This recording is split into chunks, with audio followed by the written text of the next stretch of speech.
The only issue with knitting for me is just there's a lot of issues with knitting for me. It's not as straightforward as crochet, you know. Crochet gets really complicated when you start to consider like complex, big projects. But basically, crochet is kind of simpler than knitting. Um, but I guess that is the fun of being a human being. Any new things that are going to that is going to challenge you, you know, not for any capitalist reason or for any capitalist purpose. Just to, you know, do something wonderful and new and try something new. So at some point, crochet became boring. It's not even as if crochet as a whole became boring. I think it's mostly the um, it gets to a point where it's not as challenging anymore. Yeah, and because it's not challenging, it's like, okay, what do I do now? Where do I go? How do I expand this hobby? And then there's knitting, and knitting is like a whole science, to be honest. Knitting is a science more so than crochet. In my eyes, yeah, it's a science to be able to knit. And um, somebody that's trying to like make sense of what I'm doing instead of just throwing in the towel as I was very prone to do in the past. It's like, let me just continue, see where it goes, and if it looks too bad, then I can always start again. Yeah. So hello, welcome to my channel. My name is King. I am live streaming from Nigeria. um How's everybody this fine Sunday afternoon? um I didn't come on live yesterday uh because I wanted to meet up my reading goals for the month. I've been reading The Golden Ass by Apuleius for several weeks now. I think it's up to a month I've been reading it, and I feel like it's something that I should have been done with, yeah, a while back. I feel like I should have been done with Apuleius a while back, but because of my streaming schedule, yeah, I had to like push it back. So when I introduce it on the channel, people will be like, oh, okay, I'm doing rubbish now. No, I don't understand it. It's a mess. This length of yarn is really stressing me out. It's not making me um connect what I'm doing at all. Like, it's just a mess. I don't know. I think I'm going to have to unravel all of it and start again because I've made certain mistakes. Like, look at how everything looks so uniform. Yeah, it's not uniform, but like this part especially is so rough, and I feel like if I keep on pretending this length is not disturbing me, it's going to piss me off towards the end. So maybe I should just unravel this part of it, you get, and and start again. Like, very very stressful to think of, but what can I do? So I was talking about my reading goals. Happy Sunday, video. Welcome to the chat. I was talking about my reading goals here. So I already determined that I would make a review of this book, The Golden Ass, by Apuleius here. But it took me so long to even like, I got stuck on one like page of the book here because I introduced it to the stream and people were like, oh, tell me about the book here. Hello, Paul. Welcome to the chat. People were like, tell me about the book, and me, I like to be very comprehensive. So I'll be like, I'll start from the beginning. And every time I started from the beginning, I felt like I could not make any progress. So I wouldn't forget what I had already, explained for or narrated to other people, So I just felt stuck. So like, you know what? Instead of being confused, let's just read the book, complete it, and then make a review in a separate video, not a live stream. It's this book I'm talking about here, The Golden Ass. And I was like, okay, fine, I'll read it. But then my streaming schedule, was every day, every blessed day I came online, and it was like, it's not like it's it was extreme, but it was just like my goals, I would not be able to meet my goals if I, don't take time out to actually, finish my book or read it completely again. So then one day I was sick last week, and I spent that day just like thinking about, what I could do with possibly having a free time in between, some days in between my streams, and it was like, oh, I could actually read, you get. And so most of the time I was sick that day, I was reading like this book on my phone, by this amazing author, David Foster Wallace. Happy Sunday, Paul. Welcome to the chat. Everybody subscribe, please.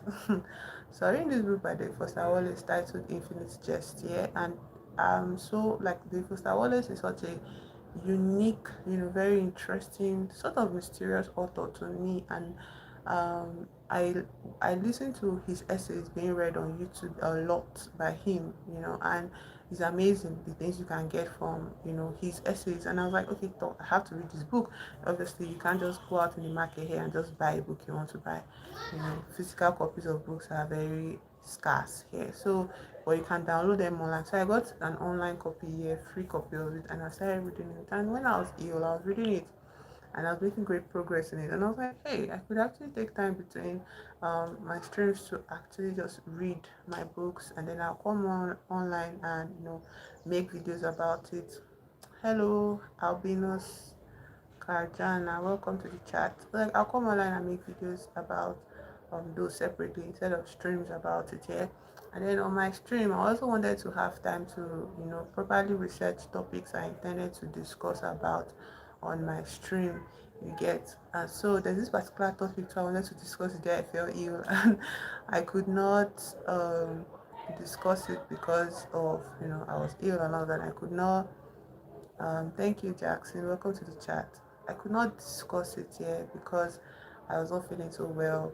So I was like, aside from even discuss, I wanted to make proper research on it, and there's so many notes to make. So I was like, okay, I'm going to take time also to also research, the topics I want to fully discuss, throughout my live streams, and then obviously it's a discussion where I encourage like participation, ask questions, and I don't want when people ask me questions and you know I don't have any answer to give, when we're talking about something like so I feel like that is a good way to like kind of remove time between my daily streams to what I'll use my time for, you get. So yeah, I thought about it yesterday and I was like, okay, fine. So all of yesterday was dedicated to reading these two books.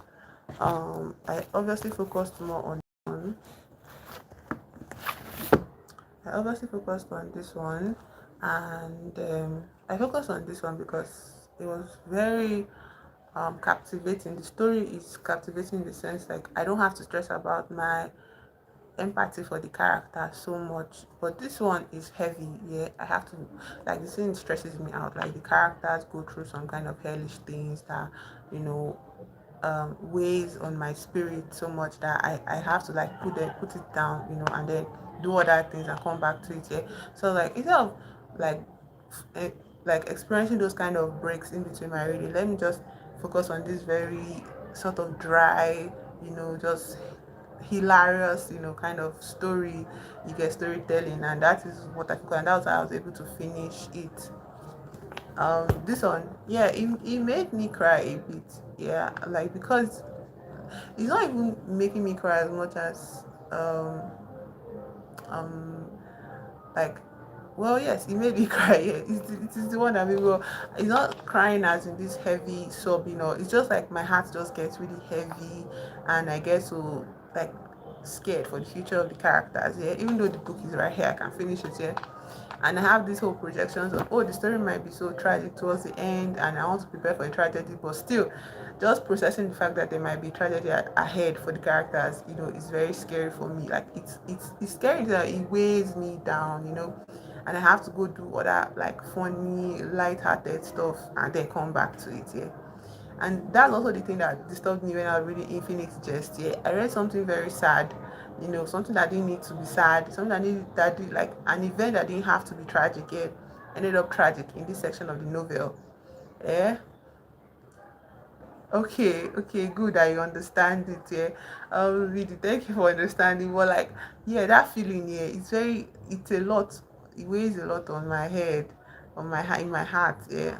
Hello, Suleiman. Hi, welcome to the chat. So it weighs a lot in my heart, and I'm like, okay, let me do something like that. So I go online and I just, watch funny things on YouTube, or and I was like, that will take more time out of my day. Let me just focus on this dry notation. Hello, Quad. Hi, welcome to the chat. And just focus on this dry narration, and then all of that. And then I also did my best to resist this need to make notes. Yeah, I made notes, though I could not resist it entirely, but I kept it so minimum so that I don't get distracted going on tangents in my notes about the things I'm reading on here. Yeah. And so I made notes about this book, this donkey story. I made notes. It was like just the bare bones of the notes, and it kind of helped me to see the structure of the book in such a way that it's like, okay, um, if the book is written, in this way, you understand. Since the book, I think I can approach my review of the book with the kind of by focusing on the structure itself, just the story, the meat and bones, the meat and potatoes of the book. Yeah, let me just use the structure. So one interesting thing about the Golden Ass is that this story, yeah, it has something called it has sections in the book called tales, yeah, different tales, yeah. And it was not obvious to me like the first three chapters. Also, chapters are called book the first, book the second, book the third, book the fourth. So I later realized it, that was like that's how the man named his chapters: book the first, book the second.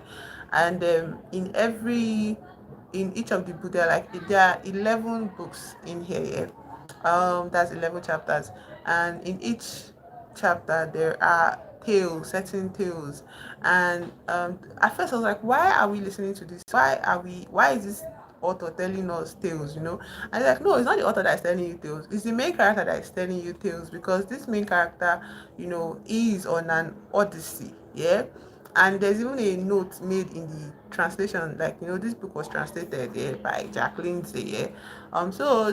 There are notes made in this book while you're reading. You see one part, eventually towards the end, you see where the translator is saying things like the Odyssey of an ass. Basically the author is calling it the Odyssey of an ass. You get that's donkeys, and ass is another name for a donkey. Yeah. So basically this book is misleading. When you see the golden ass and you read the synopsis, you're like, oh, um like maybe it was just misleading to only me, yeah, because at the end of the day, this guy, something very unexpected happened to him, something mystical happened to him, and of course, a human being turned into an animal, yeah, is definitely going to experience like a host of events. You understand? And so it makes sense that when this character is in the form of a donkey, he will definitely listen to things happening around him, and most of the time things happening around him are usually um sort of encapsulated in these tales that you now notice in the books, in the chapters, yeah. And so like, oh, so now it's like when I want to review the book, I want to pay attention to the what the tale is telling us, what each tale tells us about where it is, you understand. And obviously it's in the story, the reason why some of the stories start by something big happening in the city that the donkey is living in, yeah, or the donkey has been stolen off to, yeah. And that big event happening, people will gather around and like want to talk about the event, and the donkey is always in retelling. And so he narrates the story. This donkey is now telling readers the story, yeah. And it's like, oh, I see. Yeah, like it was no longer confusing by, I think, book the thought that, oh, okay, this is what is going on. This donkey is on a journey. Okay, and we don't know where the journey is taking. He doesn't know where the journey is taking him to, but he has a goal to eventually, be changed back into a human being. And before that happens, several hijinks, several like misadventures is going to take place. And sometimes, most of the books are like centered around the donkey's mishaps. Yeah, obviously, he's the one telling the story, so of course, it's going to be the center of the story. But then, other times, we end up just getting these stories of the people that are in the environment, people that stole him off. Yeah, we end up just hearing the stories. That is what marks, that's what is highlighted in each chapter. Yeah, some chapters are just like highlighted by the stories, and some stories last for like 3 chapters. Like the tale of the old woman lasted from book the fourth till book the sixth. Yeah, so I don't know why. I just tried to say, like, I think it was I like that that idea came to me where I could just like um take, time within my schedule, and complete this book, or complete the books I intend to talk about, and then plan how I'm going to make a review of the book in a separate video that is not a live stream. Yeah, just regular video. So anyway, that's where I'm at. I'm actually very excited to make a review for the book, and also I've started working on this kind of project. It's not a real project. I think it's just something I want to test myself with. It is knitting, and I am not so I am very inexperienced with knitting yet. I'm familiar with crochet, but crochet has gotten to the point where it's kinda still, and I don't want to take on too big of a challenge with crochet, because then I just throw it to the side. Like, no, I'm not going to stress my brain with that pattern here.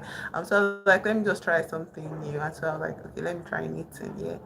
But so far it's not going to like beautiful. Yeah, I started a project before with this yarn. That's why it looks very raggedy, but still, uh, that project was just for me to get familiarized with the whole process of knitting, like using 2 needles and working with yarn in between 2 needles and all of that. So this is supposed to be the starting point of a sweater. Yeah. I don't have high hopes for that sweater coming to like reality, but I will still like go through the processes, go through the experiences of knitting to get to that point. Yes. So this morning I started reading this book again. Like, I continued reading this book, not started, but I continued reading this book, and there are so many things that I've come to see, as the story progresses, and we are so close to the end here. It's almost done, right? It's almost done, and it's like I don't have high hopes for how the ending is going to be. I don't have high hopes that something um, good is going to happen here. Even the character that I really like in this story has started withering away, because of the situation that he exists in, and I'm sad for that character. I'm very sad for the character. Yeah. So I don't know. Yeah, the end is in sight, but like I am kind of drawing it. So I was like, instead of reading this book, let me just come alive, and talk about other things. Yeah, then after my live stream, I can go back to reading it, because by then my heart will definitely be lighter, I guess. So that was just like a very long preamble here to just general things. Also, I want to say that I usually make an announcement on. Yeah, I already know how to crochet. I already know how to crochet. I'm teaching myself. I'm not teaching myself. I'm following YouTube tutorials on how to knit right now. I already know how to crochet. Crochet is normal for me. Like, I'm familiar with it. I'm even working on a project, but I stopped it because I couldn't. The wool I was working with has finished. This is my current crochet project. It's a bag. Yeah, yeah. I taught myself how to crochet from YouTube. I started crocheting in secondary school. I started crocheting in secondary school, because it was very popular among like my sets that time, my classmates. Like, everybody was buying beads to know how to make bead accessories, and then some people were buying wool, and I was like, my bestie knew how to crochet, so I was like, she should teach me how to crochet, and she taught me how to crochet, but I abandoned it, after secondary school. I didn't stay too long with it. And then I think in 2021 I found myself just staring into the sky, the blue sky, and there was nothing like going on in my life. Then I was like, oh wait, what about crochet? So I went and I started.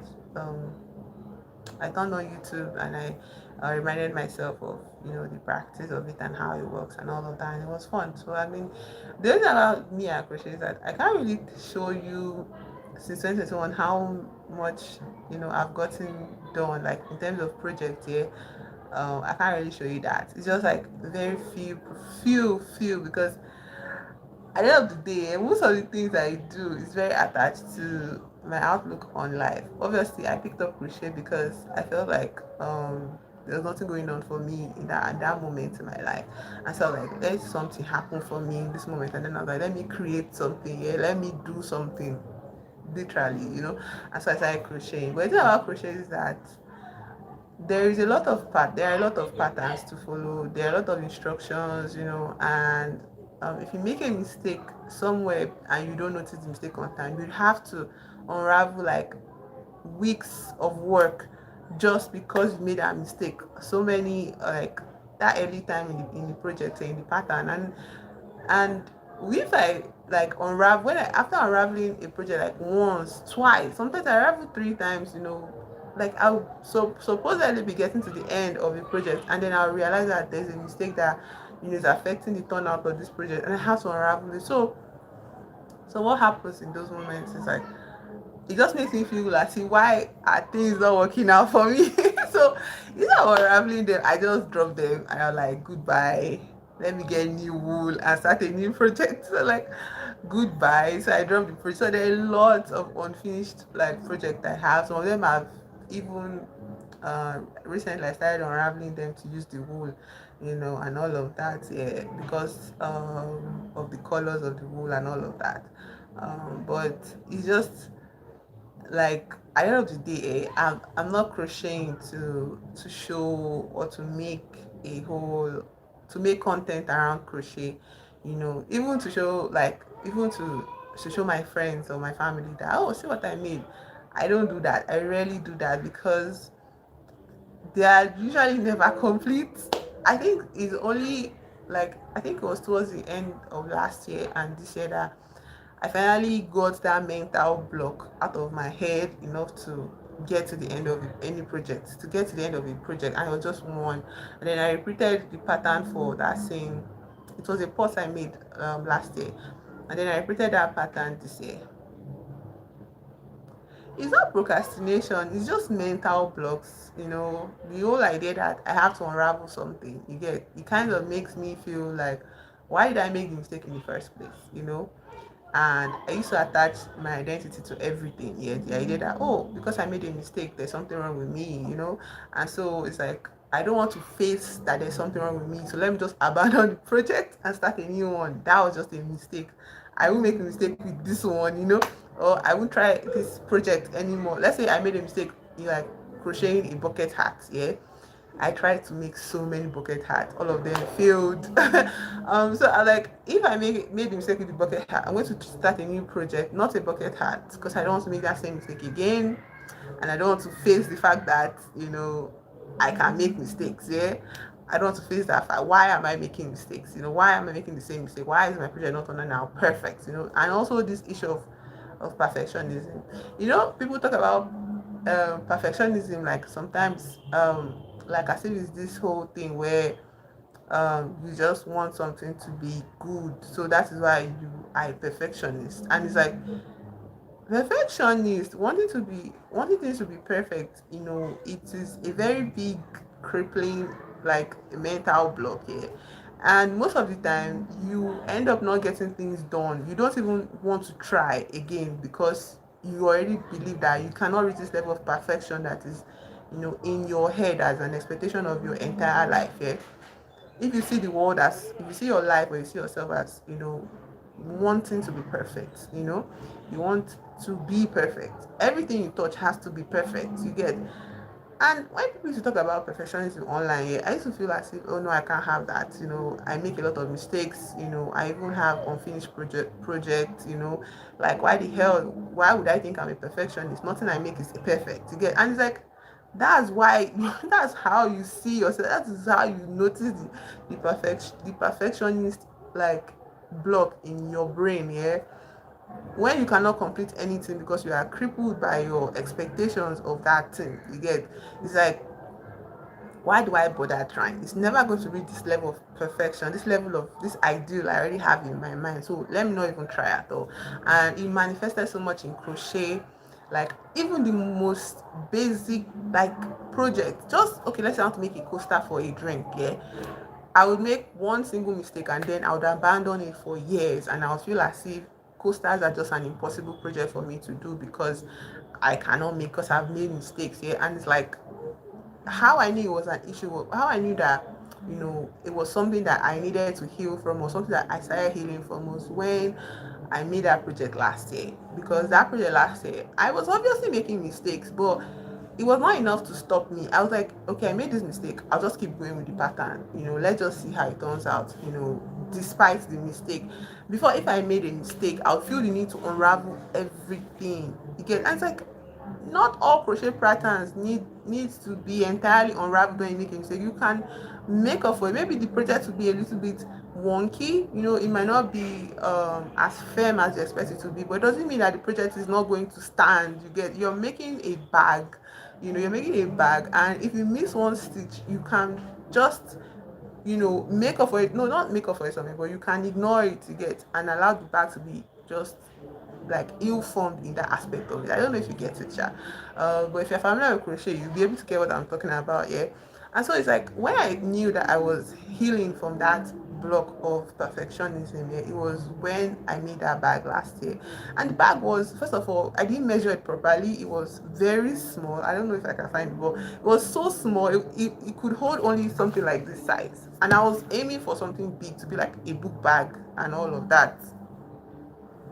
So, but do you give up that I want something I do to be perfect energy?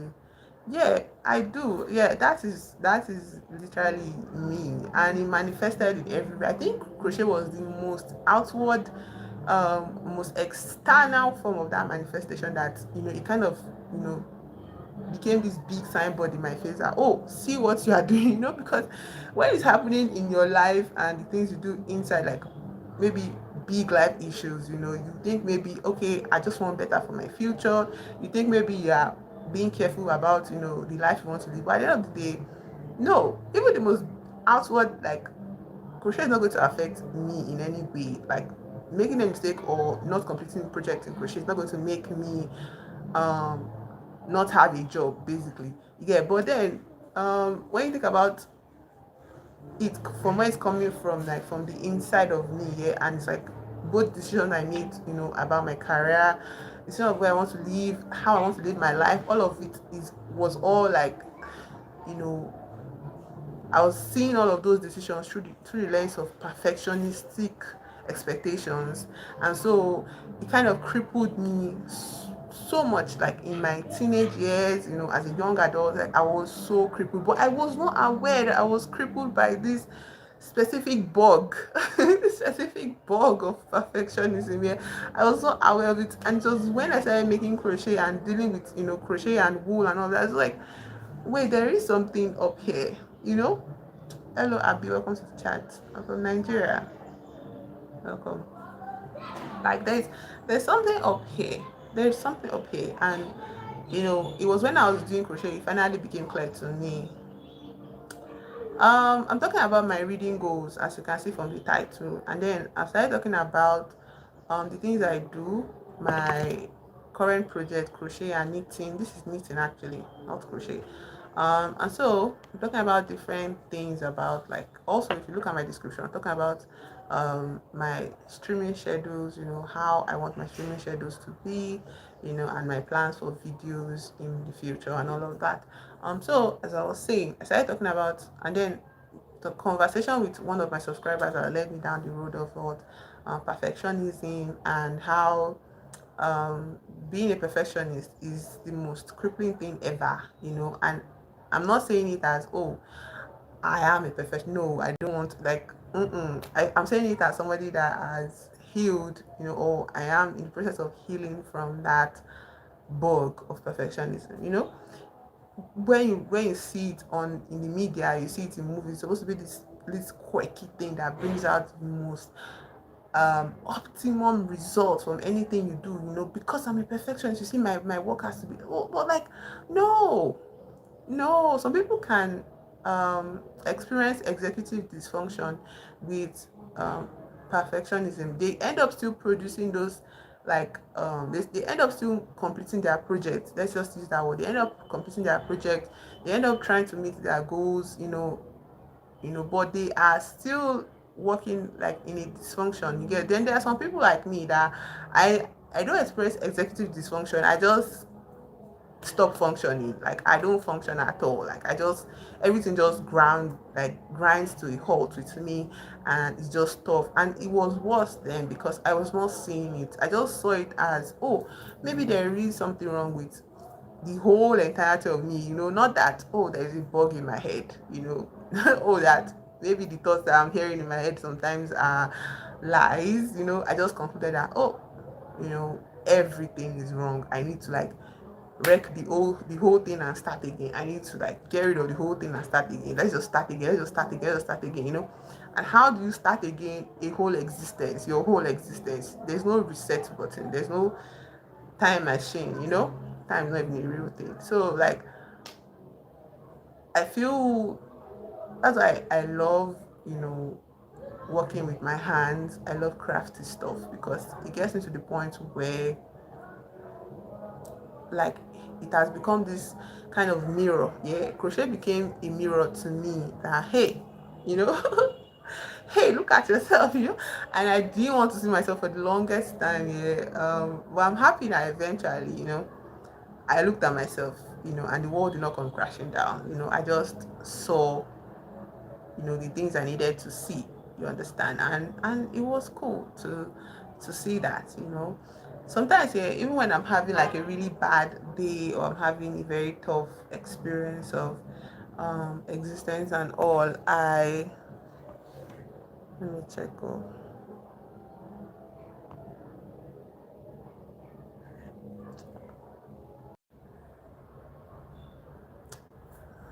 sorry for that interruption. I was checking something on my phone. Um, yeah. So, anyways, there. So I wanted to talk about the whole Palestine issue. I want to talk about the Palestine issue. Um, I think Donald Trump, not I think, but Donald Trump announced, a ceasefire for um a ceasefire in Palestine, in Gaza, and all over the internet now you see pictures of Palestinians going back home, you know cleaning their mosques, trying to rebuild, not trying to rebuild, but like just basically reuniting with family members. Um, you see them marching through the streets, back to their land, and it's very very bittersweet to watch. At the end of the day, it's like at least let them have peace from the bombings and the famine and the whole blocking of aid and all of that. So let them just have peace. But then again, like, where do we go from here? You understand? Where do we go from here?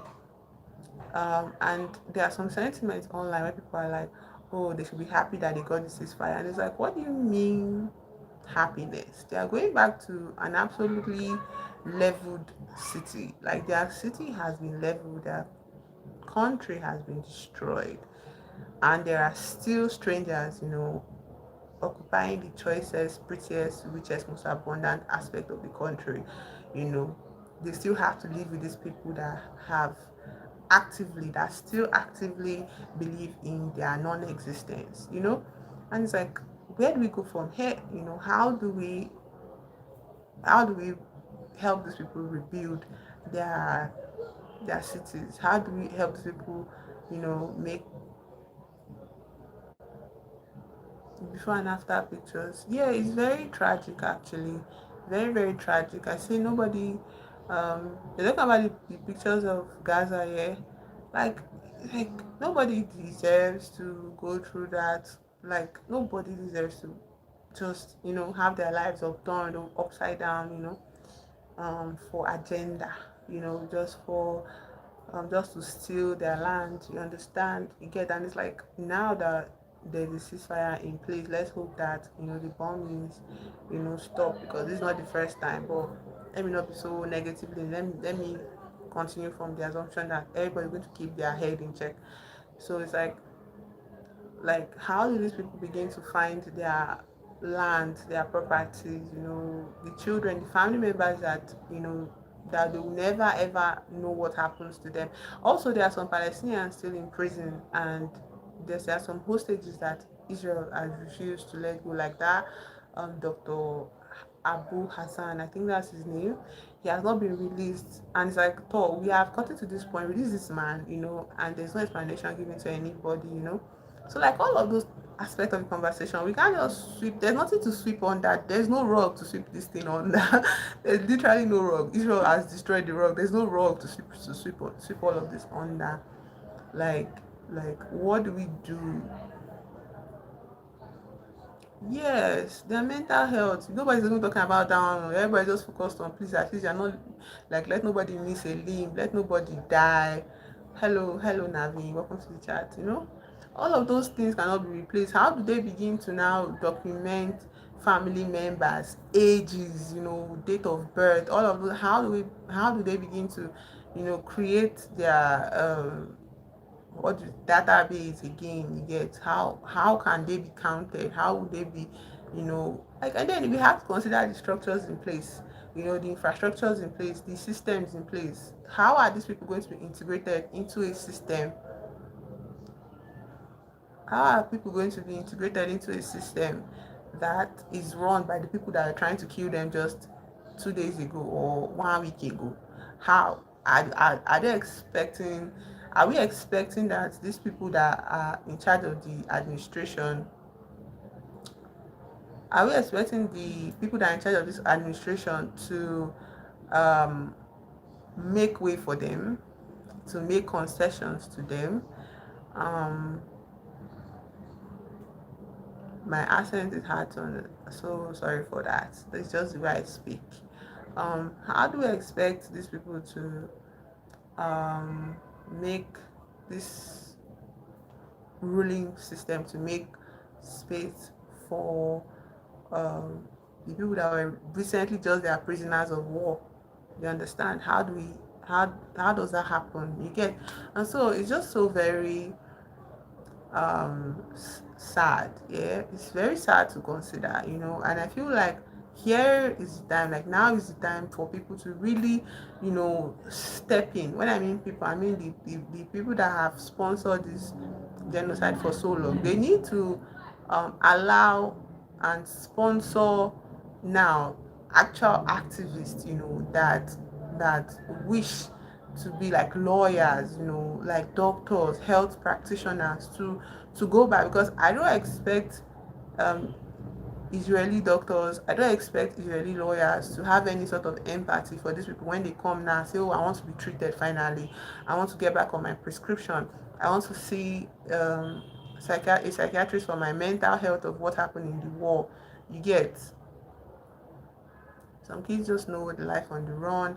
Hearing bombs like it's crazy. There were South Africans captured, hey, but released after 6 days. They're going to give aid. Like, yeah, there was even a Nigerian among them, and it was like, what the hell are we doing here? The people from all over the world wanting to step in, but they experience jail time and unimaginable tortures in prisons. And those ones were people that we had eyes on. Those are people that were visible. Those ones now, the Palestinians that we cannot even begin to imagine the horrors that these people are, like, do you know that these people have burnt, document passports, yeah, of Palestinians, burnt important document that would have helped them to, like, rebuild their life, all of their certificates, the schooling, the education that they've gained in so many years, rubbish, zero. They have to start from ground zero again. You get, so at the time being, like, it's just like the ceasefire is just like coming after the medicine after death,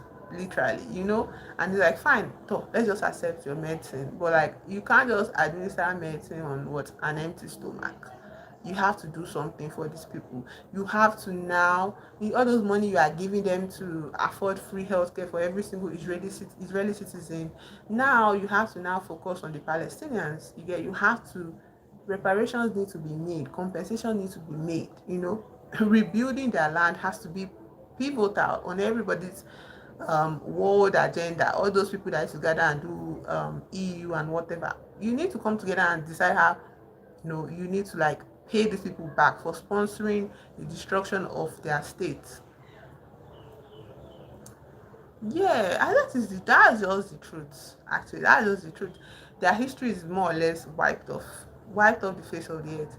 You know, generations gone. You know, no, like older generations will tell the children that are coming that, oh, this is how we do here. This is the culture of our people. Nothing like they made sure they wiped out. You know, like there's barely any remnant of their culture in their country. Like, can you imagine that kind of nonsense? I can't even imagine it. It's unimaginable, the horror that they've been through, you get. And it's like, this is something that this Netanyahu, I hate pronouncing his name, is so confusing. Whatever that man's name, the killer, the evil man that he is, it is under his administration now that we are seeing the ceasefire. The next person to come, what would that person, can that person promise us that, or can that person promise to not start another agenda against Palestinians? You understand? Can that person honestly promise us that? You understand? So it's like this is not something about stopping one person or stopping it now under this president of the America and this president of the Israel. This is something we need to make systemic, that Gazans, Palestinians should not just wake up one day and find their whole lives uprooted, families destroyed. They should not wake up like any day anymore in the coming time, like in the future, to be worried about, oh, the president that the president of Israel is going to is a right winger. He believes in destroying and leveling Gazans after we just got through this one with this other one that was in power. So we need to change the system entirely. We need to make way for Palestinians in government. That's another thing I want to even say, that Palestinians should be given a large share of the government now. Okay, it is their country, like this is, but they should be allowed to occupy places of power, positions of power in the system, so that they can make concessions for their people, rightful concessions for their people. You understand? I don't think the Israelis that are being indoctrinated from birth to believe in Zionism, when they get into power, I don't think they will be able to hear a Palestinian demanding for reparations without any sort of anger at such a demand, yeah, without any sort of hate in their hearts. Do you understand? So it's like, we can't just end the conversation at ceasefire. We need to go for that. We need to talk about building. Then we also need to talk about the Hague. We need to talk about trials. We need to put war criminals understand. We need to punish war criminals. There's nothing you can do about it. You can't just pretend your life away and say, no, you the same soldiers that have been killing these people for so long, you just go on and live a happy life because the war has ended. No, you need to be put on trial. You need to answer for your crimes. All everybody needs to answer for their crimes, so that it will be an example for the coming generation to see that what happened is not humane. It is abnormal. It's not something that human beings do to another human being. Like, it is not normal. It is not, oh, it's in the past. There's no past, there's no future. We have to have these conversations, and we need to put these people that considered, that sponsored, that supported such a that supported the genocide, basically. We need to see them put on trial. They can't just go their way. Oh, no more fighting, let me drop my gun. You think the hate goes away like that? The hate cannot go away. Where are they going to put all of this energy that they've built all of their lives towards, killing another human being, simply because the human being looks different from them? Where is the hate going to go to? It's not going to go away because their generals tell them no more fighting, no more fighting. It's not going to go away. It's going to be expressed somehow. It's going to express somehow, so it's going to leak. They cannot hide it. It's going to leak. And imagine now that we no longer have this whole noise of social media. Now maybe Palestinians are rebuilding their country. Maybe they are trying to move on with their lives, and then they start to experience hate crimes in their own country. It's not going to be hate crime in a vacuum, because that is how people would want to see them. It's like, oh no, it's not all Israelis that are like that. It's not all Israelis that feel that. It's like, no, it's mostly all of you, because all of you sat by and supported a genocide happening right in your neighbor's house. Like, you are literally looking at it happening, and you are accepting it as normal. Of course, you're going to hate crime people when you don't have the opportunity to do that anymore. There's going to be a lot of hate crime. There's going to be a lot of outpouring of this sentiment of Zionism. Somehow, it's going to leak. So I feel like we need to have conversations, and how we're going to stop conversations like that, how we're going to stop it. It's not entirely effective, but how we're going to stop it, you know, is by punishing the people that stood for it. We have to punish them. They have to face the full wrath of the law for what they did. We have to make them scared about um we have to make them like, we have to, when we punish them, when we take them to the court, when they are taken to court for war crimes, this is like putting a mirror finally in front of them to see, what they have been for all of these years, unchecked. This is a mirror moment. They need to see themselves in the mirror. They need to look at themselves actively and see what they have been. They are not human beings. They are not. It is not a humane behavior to normalize bombing somebody's land. For what? What are you doing? Why are you bombing them? What is the reason for bombing them?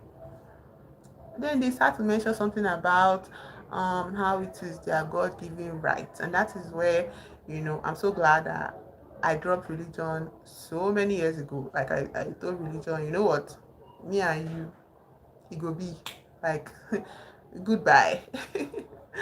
That is where we need to.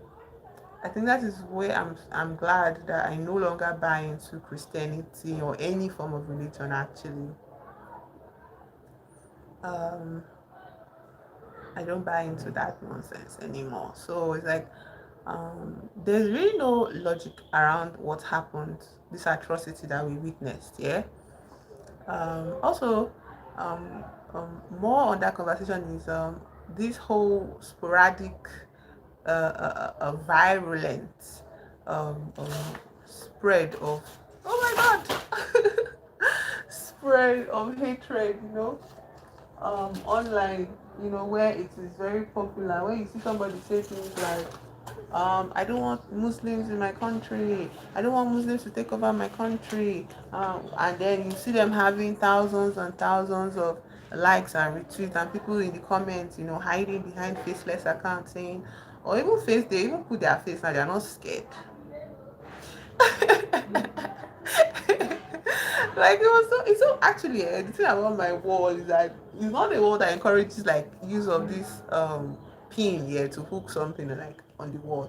That's one annoying thing about it. The only thing I can use is this sellotapes and all of that, and sellotapes doesn't last so long. Здравствуйте, Фазлидин. Здравствуйте. Я сказала от Palestinians.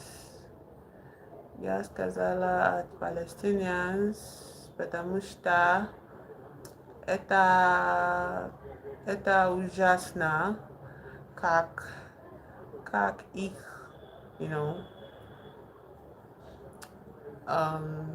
как их жизнь. I think жизнь is life, yeah.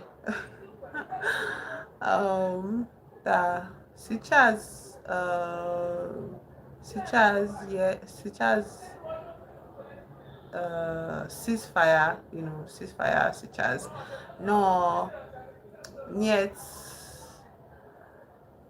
что последний,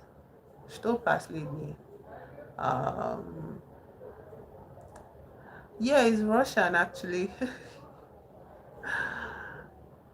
Upal placats. I don't understand fully. Let me not just be saying yes anyhow. But I used to like learn Russian, some years ago, and then I stopped, and now I've forgotten most of what I learned, So I have this subscriber Fazlidin, and he's a cool guy. He shows up on the chat, and sometimes he understands what I say, and sometimes I understand what he says, and so sometimes we have like somehow kind of patch conversations in Russian. I think he's asking me about, what I'm talking about. I don't know. I'm not sure what he just said. Upal placards. I feel like he's talking about maybe the paper that fell, or maybe what I'm talking about. I don't know. But either way, yeah. So we're talking about. I was talking about Palestinians here. Also, I think what I was talking about was how people online have gotten very brave. Achom Gavarish, yeah, Gavarish at Palestinians. LMAO. Am I a keepsake? What do you mean you must keep me handy? What do you mean by that? I'm not a keepsake. Oh. Achom Gavarish, yeah, Gavarish pa, yeah, Gavarish at Gaza. Tis nice Gaza. Tis nice Palestinians. Um, yeah, the blue Palestinians. Yeah, Budu, Palestinians, Eta, Harasho, Harasho Chilavieki, Paeta Mu, um, yeah, okay, so he's asking me about, I asked him if he understands or if he knows about Palestinians. He says yes. And so me, I'm saying like they are good people, okay, and they don't deserve, the evil that is coming upon them. Like I think, my own personal my personal opinion is that nobody deserves that evil, you know. Um, Palestinians, Palestinians had did Palestinians live on their land, yeah. Israel, Pahai, da, fastly the Eta Harashal Budit, Eta Harashal Budit, da, ya tože, ya tože, um, ya tože budit, um, Israel Plahoy, ujasna. So he says, da Plahoy, Vidi, he says, Israel, like they are really bad, and I'm like, yes, they are bad. Plahoy. No, сейчас,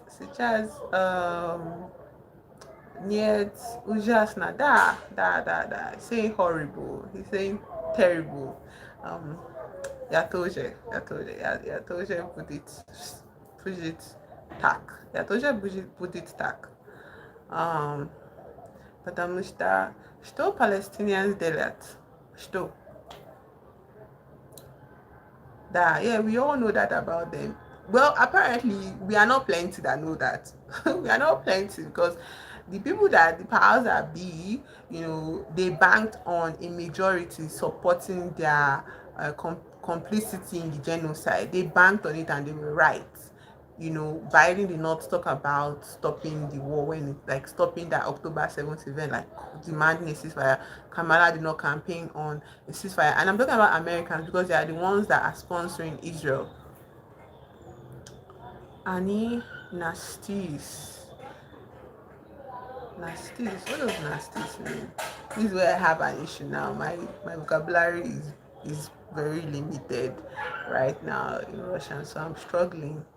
I don't know what nasties means, but it says they are something nasties. Maybe nasties. I don't know what to call it. Okay. Israel nasties. Maybe he's talking about Nazis. Yeah, fast leading. The Skazal at Israel Nazis. Of course, those companies that benefit from, those are the ones that why else do we need to have those kind of weapons existing in on our planet in the first place? Why do we have to have those plans? Why do we have to have those weapons? What are we doing with it? What exactly do you need a full grade, like, machine gun for? Like, what do you need that for? Human beings die like so easily, so why do you need such complicated weapons? If it's not that you're just living in a fantasy world where you just want to explore your psychopathic tendencies with guns, like, human beings grow old and die. Like, It's not as if any human being has achieved immortality that are being like, let us create a weapon that can kill an immortal human being. And even then, it's nobody's business if a human being is immortal. But still, you know, why do we need to create such heavy grade weapons whenever rain falls? What these things used to come around. Yeah, so that's the thing I'm saying about, like, I was even talking about, like, that's why so I'm going to go on a little bit of tangent here. So there's this author, like I was talking about it in the beginning here, this author that wrote Infinite Jest, David Foster Wallace. So David Foster Wallace, eta Americheski author, eta Americheski writer, you know, and that's what as an American writer, you know. And so he wrote an essay titled "The View from Mrs. Thompson's House." So you can listen to that essay online on YouTube, I mean. And that essay was written, you know, in the wake of 9/11. You understand? And so the when I listen to the essay, he gets into this long, because that's how he writes. You know, he writes very descriptive, you know, sentences, and sentences can go on for so long, and they are not boring to me. Oh, to me, I don't know about anybody else, but to me, they are captivating. Every word is captivating to me. Because I'm also like that. I also go on tangents. I also use long sentences without breaks, you know. So I'm like, so I like when I see people that do really good jobs of it, like him, you know. I think Toni Morrison also does that. Anitoka Sibia Ani Toka Sibia Uvajait. I should know what Uvajait means. So they are only all what what is Uvajait? I need to translate this thing, bro. So this author, this facilitating извините, уважаю это что себя любят. Да, я тоже. Я люблю Palestinians. Себя. Я люблю Palestinians.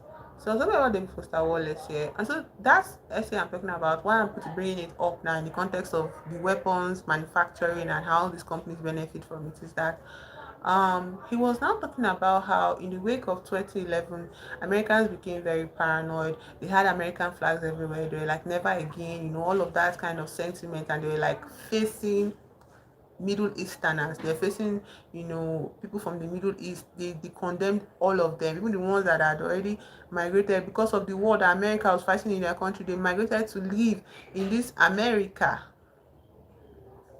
Yes, Faliti. Spasiba. Faliti is saying he loves me, so let me just say thank you. So this Middle Easterners, you know, people from Afghanistan, people from Iran, Iraq as well, Iran, Iraq, you know, all of them that migrated, you know, to America during that period that America really like disturbing their country with war and all of that.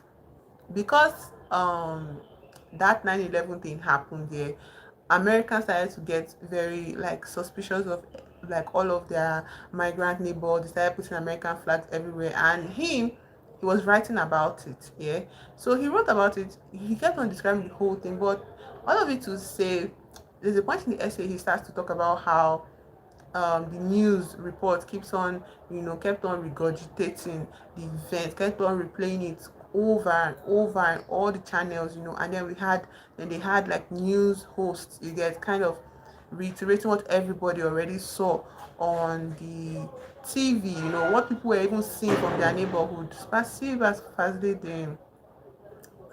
yeah. Hello Larry. Spasiba Fazlidin.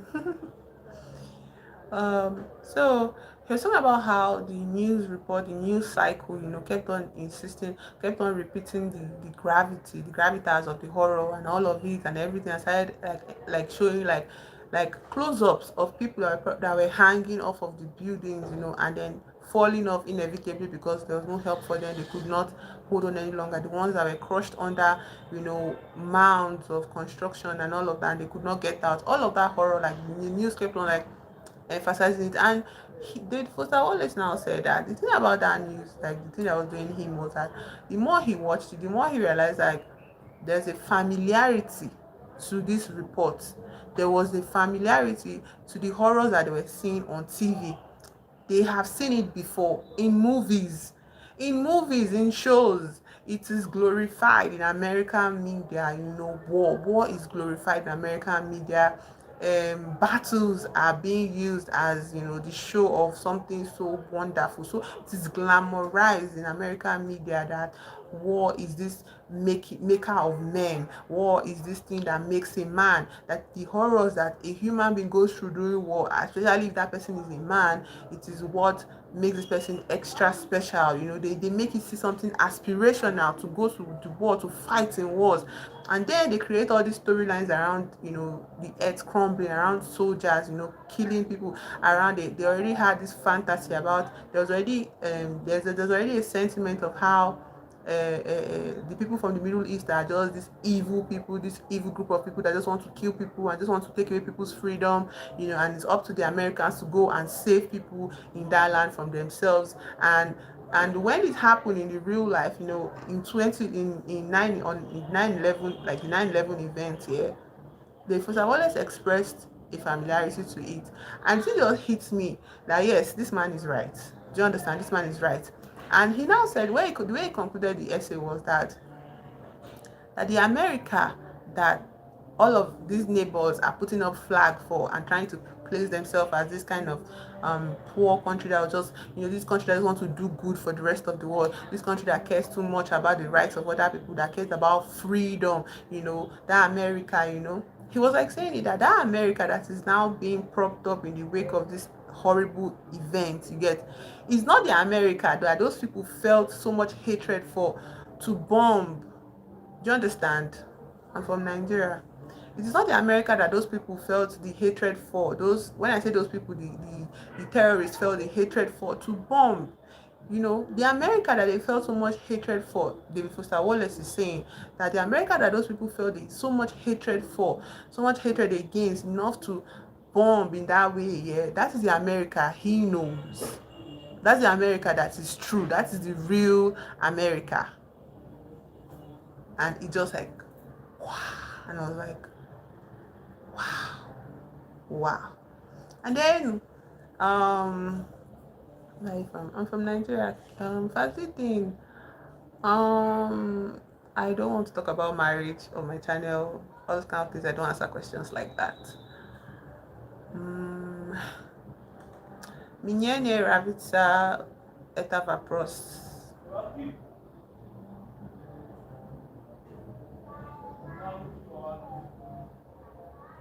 I don't understand this question.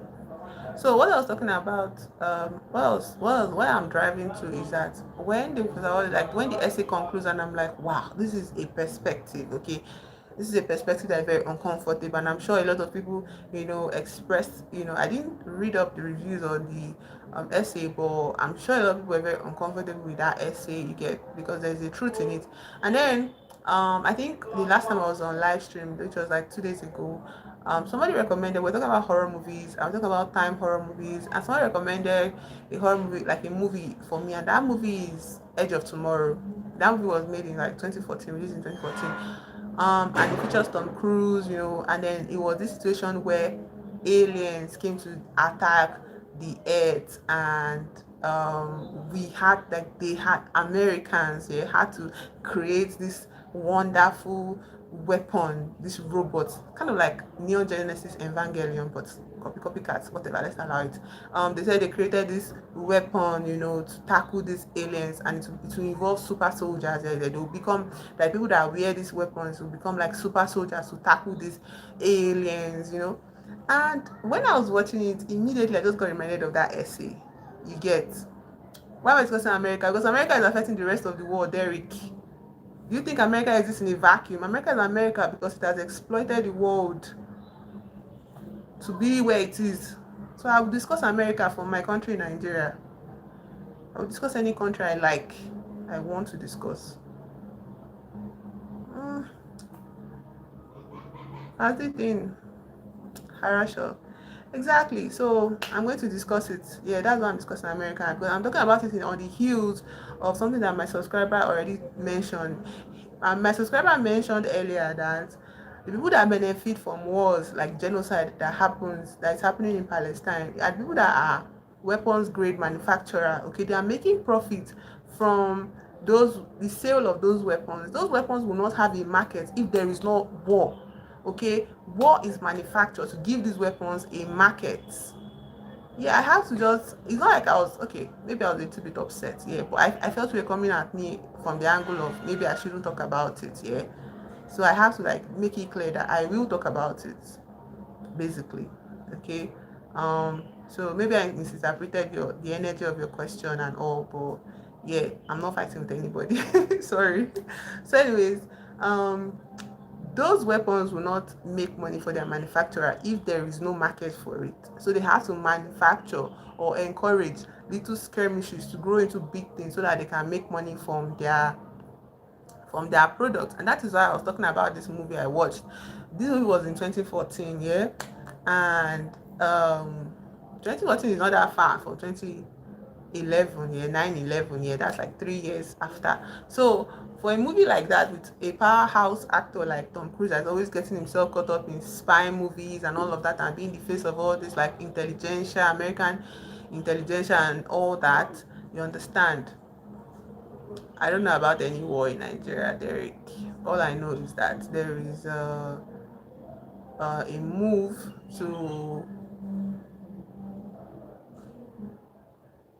there's a move to affect people in my country, and those moves are also sponsored by people from your country. So that is why I'm talking about it.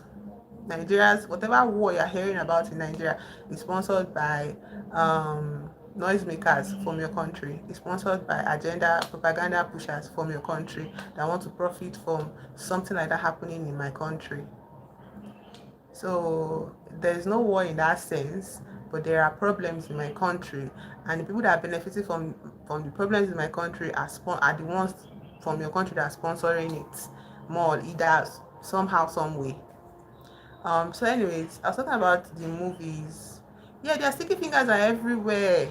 And this thing of them being sticky fingers is like they are also pushing the propaganda among their people as well. Because like I'm saying about this movie is just 3 years away from this one is just 3 years away from 3 years after 9/11. 3 years, 2014. And of course this movie is going to be a smash hit because everybody wants to see America as this savior that will create this weapon that would save people from the aliens. We've not even made it out of Earth yet. All of the efforts to go to Mars has been unsuccessful, been a waste of money and resources for years now, by one sycophant of a billionaire and all of that. And it's like, but they keep on pushing this propaganda that one day one alien will come to the earth and we have to be ready for it, because this story, this Edge of Tomorrow, the movie implies that the aliens attack countries all over the world, and there's like you would see a play at the beginning of the movie, you see plays of destruction happening in different countries. I even saw places in Africa that were at war because of this, that were destroyed because of this alien that came to the earth to get. And it's like, you now see this weapon being created that all the human beings, all the super soldiers, all the American soldiers, all they have to do is wear this weaponry. Hello, Philip. Hey, Philip. All they have to do is wear these weapons, and then they'll be able to fight these aliens. And Tom Cruise in this movie was just a salesman. Okay, he just wanted people to buy this new weapon that was good for the whatever, and eventually he was forced to be at the forefront of the war. Like don't just be a salesman wearing an officer's badge, say you're an officer in the army. You have to fight, actually. So from Malawi. Wow, welcome. Never had somebody from Malawi. But Africa is not accepting of Black Americans as they tell us. Again, I feel like you are coming from a place of propaganda. There's no such thing happening in my country. In fact, most African countries, anything you're hearing about Africa not accepting of Black Americans is just a bubble you are living in. I'm afraid to tell you that you are living in a bubble. There's no such push against Black Americans from the African countries that I'm aware of. There's no such push against Black Americans. I think that is just a whatever speak. That is just a very, how to say it, that is just like a lie that is being pushed, amongst, you people, for whatever reason. I don't know why.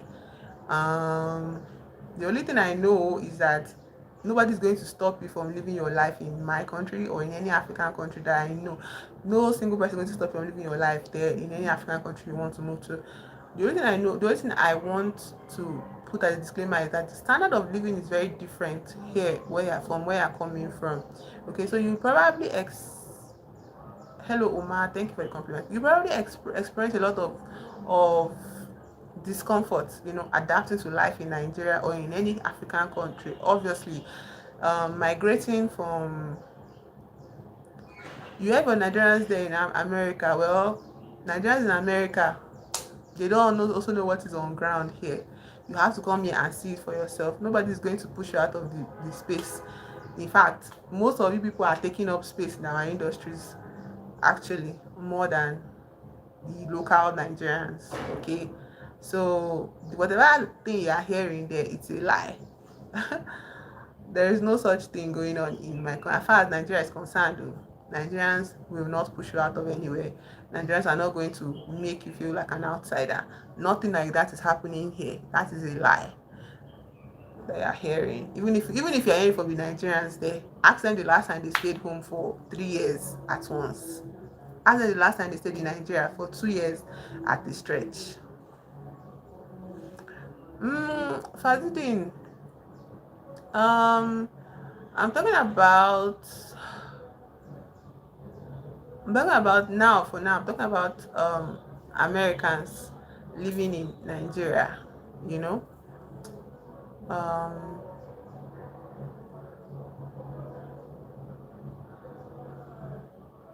Я сказала от американских человеки родители в Нигерии.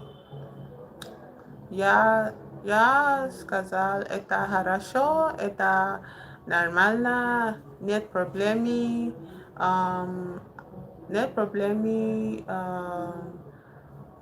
for Americans in Nigeria. No problem for Americans in Nigeria. Like, there's no such thing going on. Then I was not talking about how America keeps on pushing the propaganda that there's going to be a big war and um, they will need to they need everybody to be on edge inside their country, that like Americans should not feel at peace with the migrant neighbors that they have. Americans should be scared of aliens, you get. And there is no actual aliens coming from anywhere. It's just people that are from different cultures across the world living with them. And when you spread propaganda that those strange people are going to be the source of your problems, going to be the source of your destruction, you create like a baseline paranoia about people that are new. You create a baseline paranoia about people that are different from you for no reason. So but the media pushes it just so that there can be a market for weapons that the real life, bloodthirsty capitalists keep on creating every day, keep on manufacturing every day, keep on looking for excuses to manufacture every day. I've heard from many Nigerians here that they say their family told them to stay away from Black Americans. Well, did you ask them why they said that? You ask them why they said that. I don't know. There's a lot of, also this thing we're talking about Black Americans and Nigerians. There's a lot of unnecessary hostility I see, spreading on online discourse, between Africans and Black Americans in general. And I feel like this hostility is artificial. It is rumors like this, you get, that continue to perpetuate such hostility. You understand? And I feel like maybe one day we'll get to the point where we can actually look at what exactly is the issue without hiding behind, I heard, they told me, hearsay. You get, hearsay.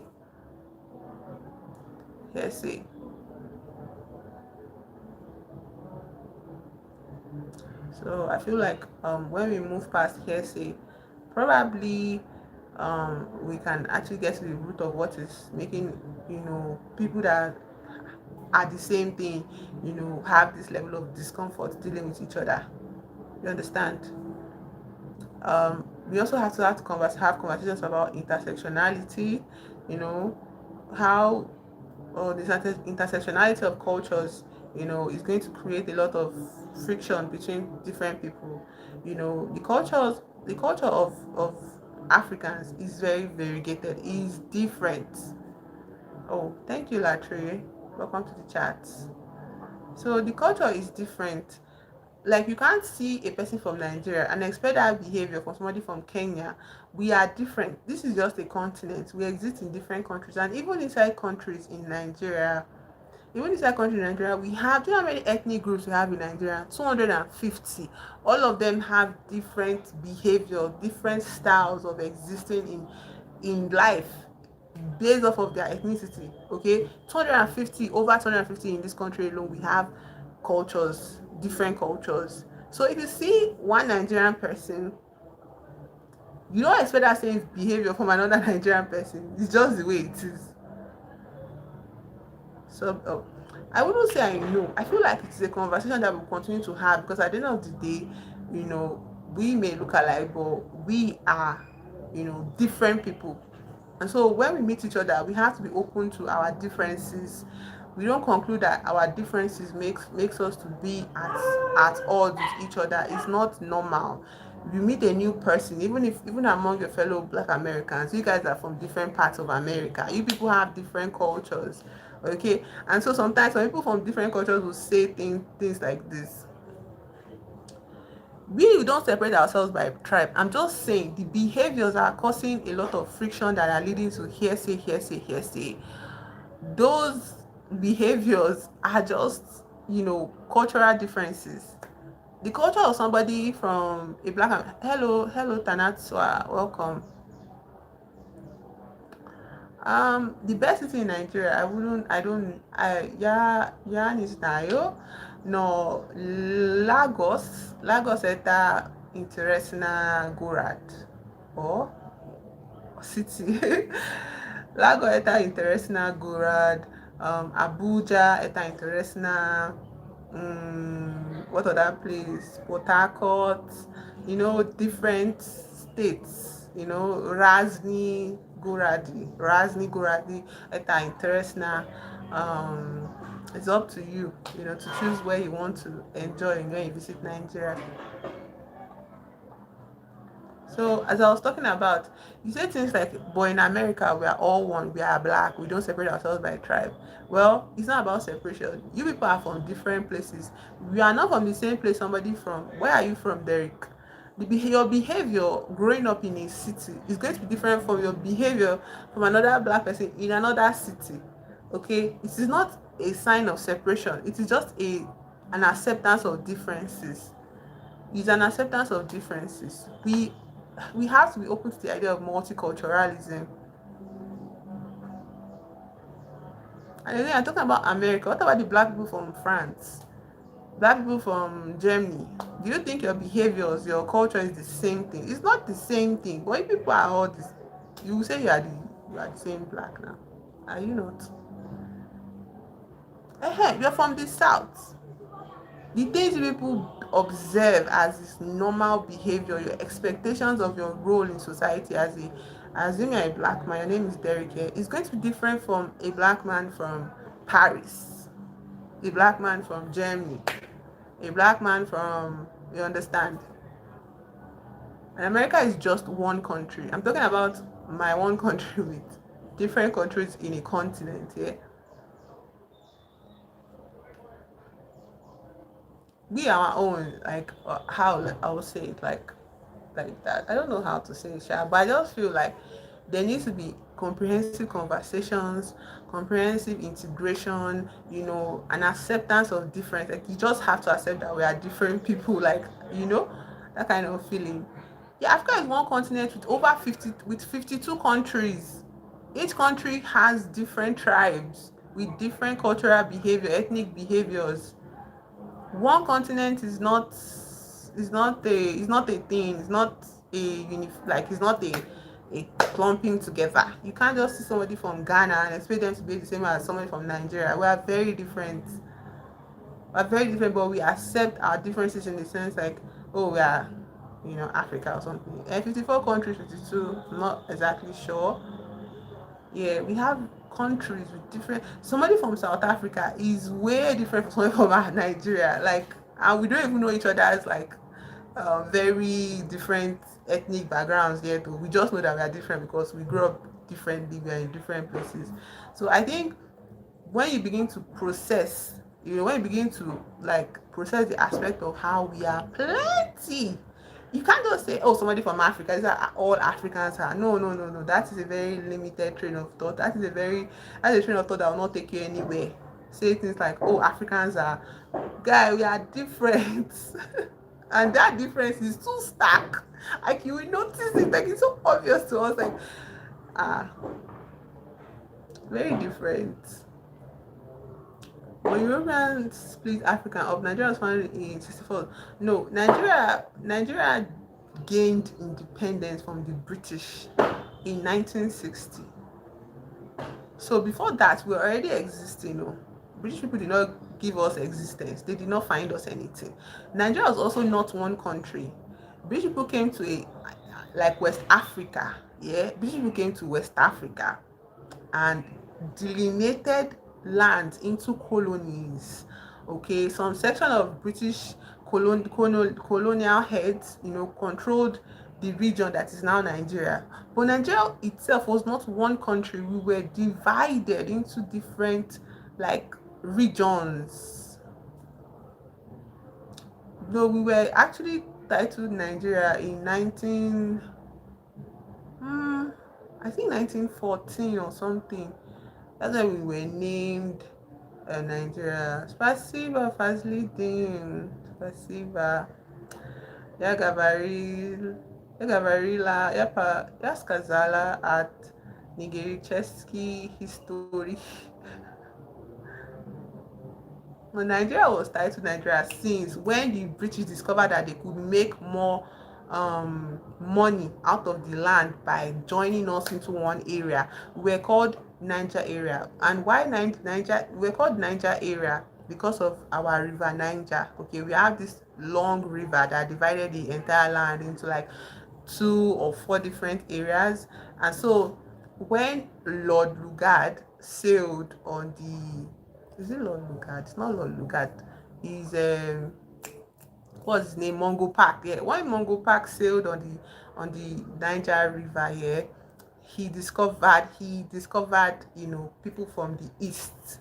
Okay, those people from the east, they're all under Nigeria now, but then he discovered it because he sailed on the river. The river is very big and long and all of that. So we had that river Niger and all of it. So he discovered that there were lands, tribes, okay, living around the riverside. Meanwhile, people had already settled, in probably the southwestern part of the land. You get, so all of those discoveries by the colonial masters made them feel like instead of operating separately, because they could not control the people separately. Do you understand? They could not control the people separately. So they decided that let us join this whole thing into, for it was 2 regions, the north and the south protectorates. That's what they call them. And they're like, no, we can make more money. So Lord Lugard now made is it Lord Lugard? Yeah. Lord Lugard now made a declaration that those 2 protectorates will become one area called Niger area. That is the whole of our country now, like Niger area. Even some parts of Nigeria self that that we are sharing border with Niger. We're sharing border with there's some part of Niger, that is attached to the state in our country called Katsina, and they speak the same language, the same Hausa. They're literally the same people, but now because of that division that those British people made, we have been separated from Niger. Do you get? Spasiba Fazlidin. When we separated from those people because of this British colonial, because the people that Niger, they speak French. Okay, so the French colonial masters wanted, they divided the country to say that place is for them. Okay, they divided because so Nigerians, they speak French because they were lorded over by French colonial masters. Nigerians were lorded over by British colonial master. That's why we speak English. So they joined these two countries together. So I see Papa's leading. So they joined these two countries together just to get more out of the colonies. They realized that they like ruling Nigeria through our tribal leaders, because we had what we call, for the Igbos, we had Igwe, we had chiefs. Okay, that was the leaders of the tribe, the clans. Okay, we had chiefs, we had Igwe, we had, all of that for the Igbo side. Yoruba side, they had Obas, they had kings, they call them Obas. So, and then the north, they had emirs. Okay, this is the Hausa people, they had emirs. And then towards the Benin people side, they had also kings as well. So all of those regions, the British were controlling them through their religious, through their cultural, their ethnic leaders, yeah. And then decided that, well, you know, it's not effective, it's not productive enough. So they're like, everybody come together. Come together. And in coming together, they made some concessions to certain leaders that were more malleable to their control. If you were not so malleable to their control, you're not giving a lot of space, a lot of ownership of lands in the country. So you see, Nigeria is not just one. Nigeria is very, very big. I don't know if we have what we call high society per se. But yeah, people like Dangote actually, has a big stake in Nigerian politics. Okay, there are so many more. Dangote is a billionaire, that I've critiqued on this channel before, especially recently, and his behavior and all of that. Dangote is a monopolist. Let me just say the word allegedly. Those are my opinions here, but yeah, we have more than high society. We have actual politicians that are, you know, having their way with the country under the guise of being political leaders. So we don't really have this kind of demarcation of, say, oh, all these politicians are just, or these governors or government officials are just like in charge of the country, so they always answer to the rich men. The rich men are the politicians in our country, in this country. The wealthy, the people that control society, are the politicians in our country. Some, like, I think in America, there's a level of brown nosing, politicians cannot do, to be in an office. But and there's a level of how they need to beg, high society in America to sponsor their political ambition, so that they can do what these high society people want them to do, and also fulfill some of their own ambitions. But Nigeria, the owner of the ambition, the sponsor of the ambitions, the people that are going to implement those ambitions and bring it to life, they are the politicians. So there's no real separation of, say, oh, this person is. Dangote is kind of like an outlier in that sense. He's an outlier because the most logical thing people, like, he would have gone very early on when he was amassing wealth, was to become a politician, a political officer, become a government officer. But no, he focused on business.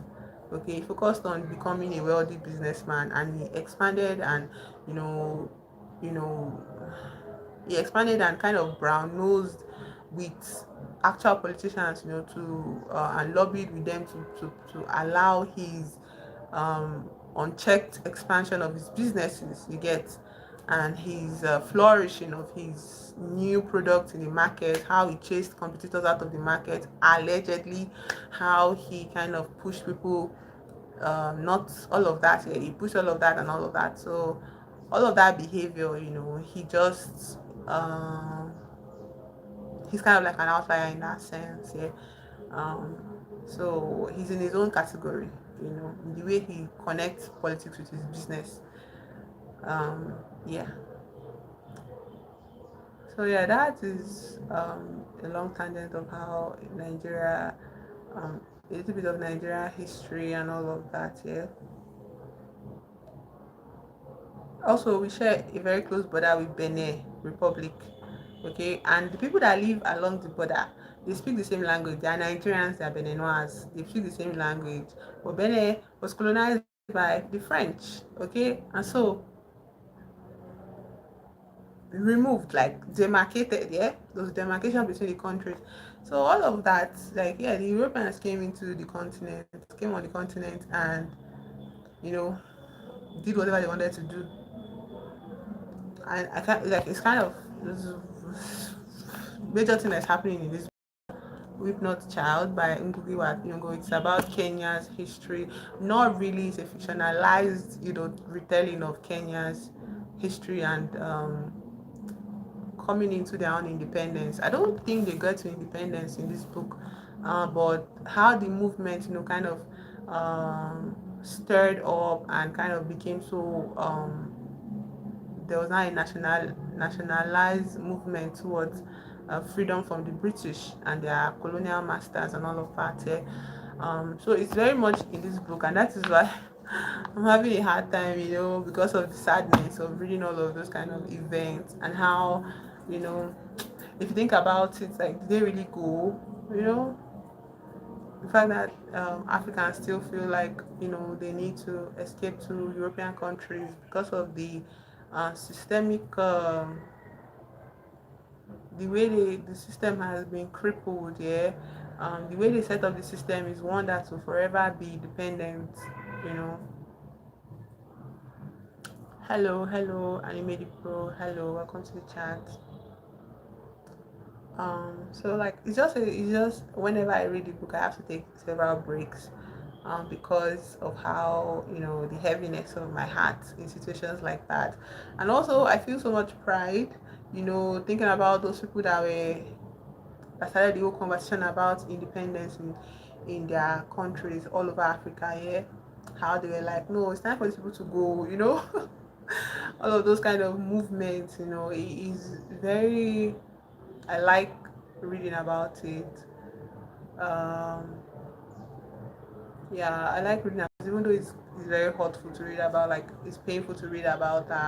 You know, the way things were being, shared, or the way Africans, people were being slaughtered, the way they were dehumanized, the way the British people didn't see them as real people and saw that, oh, they just come to conquer a land. Meanwhile, their own land, their own country was up and running, doing well. They just came out of boredom, say they want to explore the world. The exploration of the world means conquering people, and it's like that is so sick and twisted, yeah. So like just reading the mindset of characters like that is just a lot. It's a lot, Rachel. So yeah, that's just like what I'm kind of talking about. And I was trying to relate it back to my original point where I was talking about the view from Mrs. Thompson and the propagation of this fear of aliens among, Americans in their media, you know. Hello, hi, welcome to the chat, Kitty Pigs. Welcome. Yeah, so I just wanted to talk about that. Um, you. So let's talk about that and how, when we watch movies like that. Like, I think the year I watched that movie was around that period it came out here, and it was very interesting to me. I liked the story, the plot here, where time keeps starting over and over and over again. And now when I was like watching it again and I got reminded that, oh, I've seen this before, yeah, it was just like, I don't like this. I don't like gratuitous, like, violence just for the sake of storytelling. In Not that storytelling, violent storytelling is bad. I just feel like in the context of war, I can't stand it because it's happening in real life, and people don't really have much opposition against it. So it's like, why? It's not fun to watch. Years ago, it was like, oh, look at the Americans being like very cool and very fun, and being like innovative with their machines, dealing with the aliens, not realizing that their whole um, alien metaphor is just people that are different from them. People that are just different.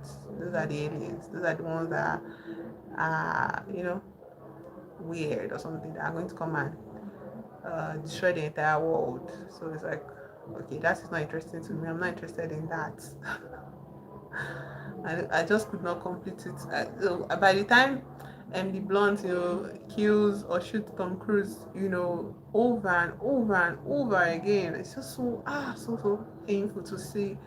You know, it's not fun, it's not interesting. I don't know. Maybe it's just me though. Yeah. So just like if such propaganda is being um spread, through the media over like without some sort of control measure, all of that, and it's like I'm watching a movie from 2014, and the reality now in 2025 is so stark and ugly.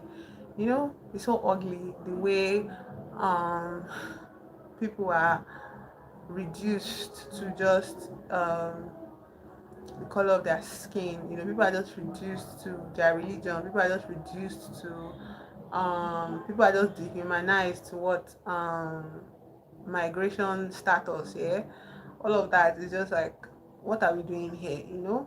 This was not the America that has been um, you know preached basically for so long. When you are a child, you watch so many movies from America, how the Americans love peace. No, never been to America. How America to Americans, freedom is everything. And you read books about Nazi Germany, and how these criminals were put on trials, and how it was so evil what they did to people just because they are different. All of that, you read all of those kind of things, and you're like, oh, we have a clear distinction of what is humane and what is not. We have people that we have a government that is founded on the rightness of human beings to live freely, in a land. Like, oh, okay, everybody knows what they are doing here, and we're in 2025, and it's like, oh, okay, that was just fiction.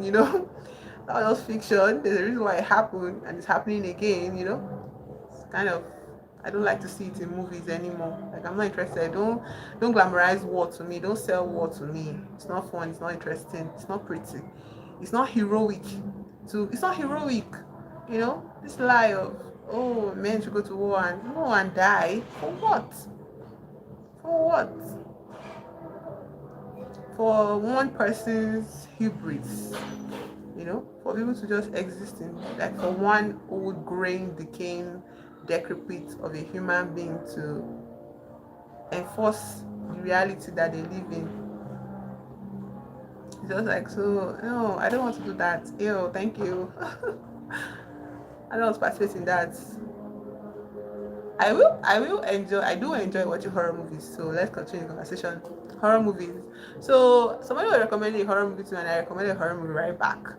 There's a horror movie called Crimes of the Future.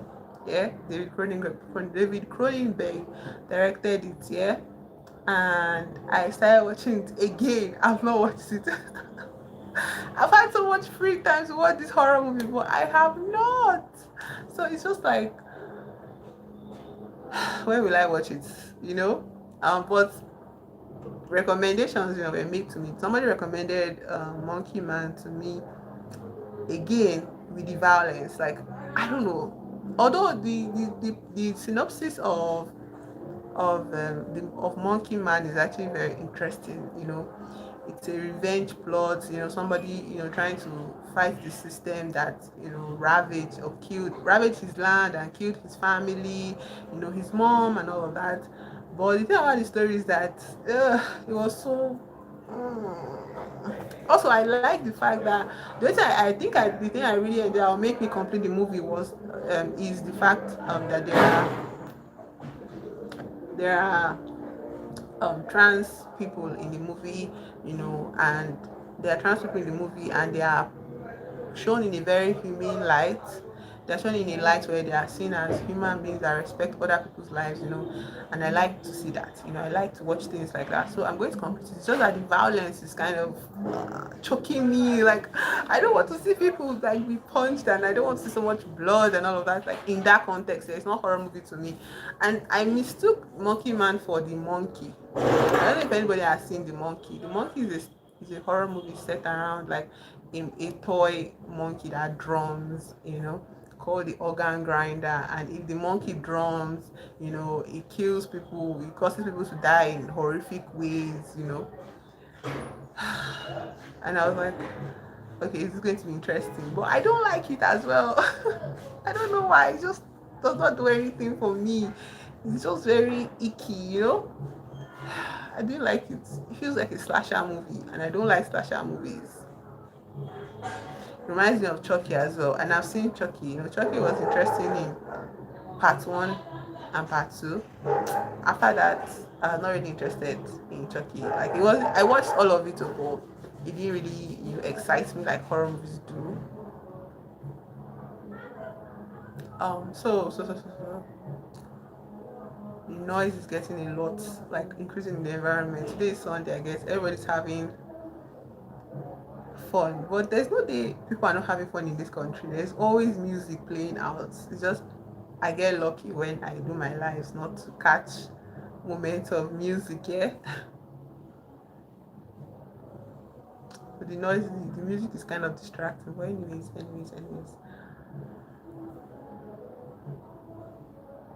Also, YouTube is going to see this as kind of like a copyright like issue. You understand? Like, if I keep on streaming while this music is playing outside, they're going to record it as like a copyright whatever issue for me. Okay, so I think I might end the live stream here. But I'm happy at least I got to speak exhaustively about the things I want to talk about with you. Thank you for contributing. Also, I don't talk about age on my channel. Derek, marriage, marital status, boyfriend, girlfriend status, age, job. I don't talk about things like that on my channel. Just perceive me and my ideas on a blank slate. I feel like just know that, okay, I'm an adult here. I'm not a minor. And I hope minors won't, you know, come in. Even though I don't really do, yeah, I'm an adult, you're an adult, it's fine, And I feel like the more you learn to look at people without all of those. For me personally, like when you perceive a person like and their ideas and their conversations without this cloud of age and status of this and that, you hear clearly what that person is saying. But basically, I'm an adult. That's all you need to know. um. So. The noise. Well, I don't want to go to a mile. Duh. Of course, nobody wants to talk with a man. I myself, I don't want to talk. I don't have discussion with a man. Thank you. No. I don't want to have discussion with a minor. I feel like there needs to be spaces for this, for minors, and because their spaces have been eaten away by capitalist ventures, that's why they end up, in adult spaces. Like when I was a minor, I know the places I see myself in now. And again, the internet was not even readily accessible to me for me then as a minor. So Facebook was not what it is right now then. Facebook was very different then. So Facebook, like, you actually be talking to your friends, your classmates, meeting people of your age group on Facebook then. Now Facebook is a marketplace. It's totally unusable. But I have an Instagram account. There I'll be posting updates of my conversations on live.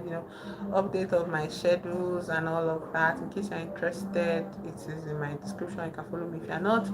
I post stuff on my community tab, on my posts tab. I don't know what's called. Anyways, I post stuff on my tab, like my post tab. So you can see updates there. I do my best to update my subscribers.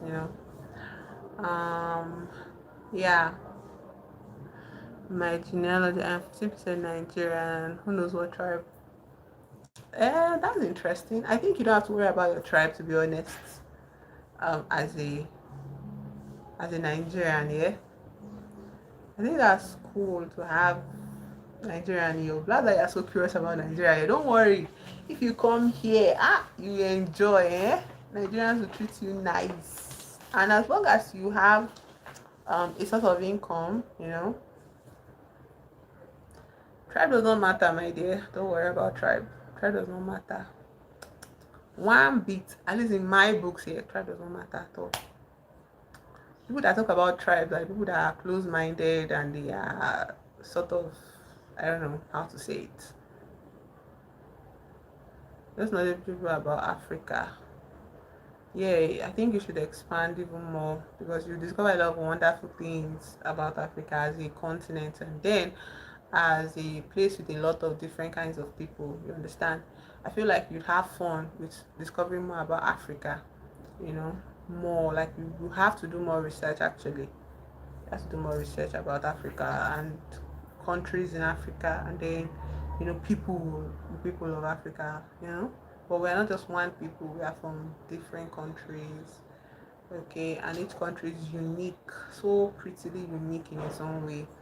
I know when I met somebody from Zimbabwe. Yeah, I went to school with somebody from Zimbabwe, and I was like, I was so happy to meet someone from Zimbabwe. It was like I was meeting a new person. Like it doesn't feel as if, oh, this is just another African. It felt like, wow, I'm seeing a new person. Oh, wonderful, and she was cool. I love her. I love my memories of her. I just like very wonderful memories of her. She was very kind and respectful, and her culture also was reflected, through her. I got to learn about her wares, their cultural wear, how they think, very different from how Nigerians think, like people from Ghana too, very different. Like I had a Ghanaian classmate, very cool guy, different. So I feel like if you want to focus, if you want to study, if you want to be more knowledgeable about Africans, you need to drop aside all the labels first of all, and approach it from the level of curiosity about cultures. You should start from cultures, yeah. Oh, спасибо, Faslidin. Спасибо, Faslidin. Ты понимаешь меня. Спасибо, Faslidin. Пока-пока. Пока-пока. Пока-пока. But you are not, though different people in Europe made like split Africa into different countries. Yeah. But the thing about it is that Paka, facilitating Paka. Yeah, they split us into what I'll call it the split. It's the splitting of us into geographical dimensions. Yeah, we're split into geographical dimensions. Before pre-colonial Africa had different cultures. That's what I'm trying to let you know. These cultures and ethnicities have existed before colonial times. Yes, we have existed before. Oh my God, Gorav, I need to welcome you to the chat. Long time. Welcome, Gorav. Oh, my heart to you. Welcome. Pre-colonial, I say you need to read into cultures first. Pre-colonial Africa had called different cultures, bro. Different. That's why I say you should start from culture. You're writing you're writing exams now. Oh my God, congratulations. You've gotten to the last 4. How many courses, how many subjects are you taking right now? Is it like 19 subjects or 20 subjects or 16? How many subjects? 4 exams. Oh, I'm wishing you success in your exams, Gaurav. Truly, I wish you success in your exams. 9. Okay. Maybe because you're a senior. Okay. Well, good for you. I wish you success, okay? Let me know how it goes, yeah? Let me know how it goes. You need to start learning about Africa from cultures, pre-colonial eras. We were divided into cultures, different tribes. We were divided by tribes, we were divided by ethnicities already. It's not Americans, it's not Europeans that come and told me I am from this tribe and you are from that tribe. No, it's not America. It's not them that did that. What they did was to cut people, squash people together to make money out of them. Mass one, mass two, okay, interesting. History, mass one, mass two, history, geography, science one, science two, English, Hindi, and Marathi. Oh, I'm curious, what is Marathi? I'm curious, what is Marathi about? Don't let your mom catch being on YouTube live. Oh, what is Marathi? There are the people of there's this tribe I knew when we were studying history of like Africa, pre-colonial era. State language. Oh, so you are like three languages now. English, Hindi and Marathi. Wow. Correct. Your head is big, oh. Oh my god, that is so I like that. I like that course. I like that. We did for us we did because I was studying in Lagos State here, so we did English, Yoruba. Yeah, that's the two courses we did. English and Yoruba. 5 languages, maybe 6. That's what I'm saying now. You're so smart. I like that. You should endeavor to speak even more. It's good. I like that. Study hard on your languages, okay? Like that. It's good to have a variety of languages in your arsenal, like, to be honest. It's always good. I appreciate people that, you know, um learn languages, take it seriously. So is it true Black Americans or Black diaspora are not African? First of all, Egypt is an African country. Egypt is in North Africa. Okay, Egyptians are Africans. Black Americans are Africans as well. You came from here. All of you came from here. There is nowhere else you have come from. Here, Egyptians are Africans. As much as there is a lot of colorist discourse about people from North Africa because they are, lighter skinned or whatever, they are all Africans. They are the same race as us. The same thing. They are just light. They are just fair. Now everybody's at Egypt, Africa, North Africa, Africa. It doesn't matter where in Africa you are. You are an African, and right. That is it. I think that is the thing that has been lost to conversations when people say things as if, oh no, I'm so different from you. I cannot be, bro. You came from here. This is where you started from. But like obviously, when people leave, when people move away from their origins, most of the time they try to erase where they're coming from, you get, and so they try to teach a new reality for the people that don't know about where they're coming from. And so that is why you have generations of people from different races claim that they are, they have nothing to do with this race that doesn't look like them. But the ancient Egyptians were originally black African. It's the same thing. There's no such thing as white African and black African. Africa is Africa. We don't see it like that. I don't know why they keep on insisting in that delusion. Egyptians are Africans, ancient and present. They are all Africans. Ancient Egyptians were originally, they still are Africans. There's no such thing as black and white Africa. There's no such thing as that. Hello, chocolate boy. Welcome to the chat. Thank you for liking the chat. I'm fine, Abu. I'm fine. How are you doing, Abu? Thank you for stopping by today again. All of us are African. Don't worry. All those discussions they used to create. Yes, happy Sunday for you too, Abu. Happy Sunday. Thank you. I'm having a happy Sunday as well. All of those discourse they talk on, they spread. Oh, we are actually black Africans. They are white. No, nothing like that. We're all Africans. Oh, good. You should sleep. Actually, Abu, it's good to sleep. I encourage you to sleep. I encourage everybody to sleep. Oh yeah, people deserve to sleep. Don't let anybody steal your sleep day from you. all Africans. Don't mind all those conversations. They are not real. They are not based in reality. They just want to delude themselves. There are no different races, my dear. There are no different races at all. We are all the same. All the same, guy. All of us are the same. There are no different. We are the same race. All of us are the same race in this Africa. That's why most of the time people talk about Africa, they always talk about Africa as if it's this one entity where they don't acknowledge they don't acknowledge the fact that we have different countries. Just because a people are of the same race does not mean we have to be uniform and cut from the same box or live in the same box. No, that's the beauty of nature. Diversity is natural. Uniformity and conformity is the abnormal state of things. Okay, we should not all conform to one state of being, one expression of our Africanness.